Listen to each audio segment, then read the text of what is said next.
Ginapanindugan ni Vice President Sara Duterte nga dapat malakip man si Presidente Ferdinand Bongbong Marcos Jr. sa imbestigaran kaangod sa flood control scandal. Base sa argumento sa Vice Presidente, makitaan sa 2025 national budget ang nagapanguna kag mayon nga ebidensya sa mga anomalya. Pahayag ni Duterte mayara sa mga irregularidad sa dunga sa National Expenditure Program nga ginpasa sa ehekutibo kag sa General Appropriations Act nga mo naman ang ginpasar sa Kongreso.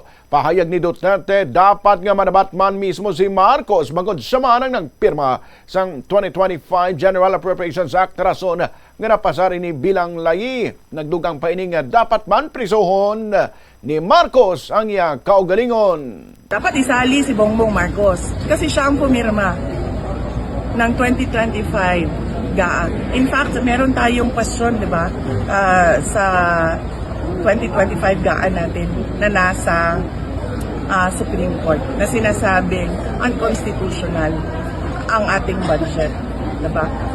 Sa iyo pa lang, presidente ka, pag dumating yon sa harap mo, sabihin na natin hindi mo kaya basahin yan kung ilang 100,000 pages yan.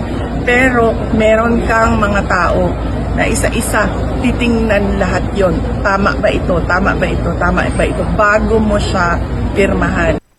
Ante sining statement ni VP Sara, matandaan nga nauna na lang nagpahayag si Marcos nga ang mga attempt nga i-implicate siya sa flood control scandal ang nagatuyo lamang nga pahalinon siya sa pwesto. Sang September matandaan nga nagpahayag siya nga may mga tawo sa oposisyon nga luyag nga ilakip siya sa iskandalo sa flood control apang dugang niya politika lang ini tanan.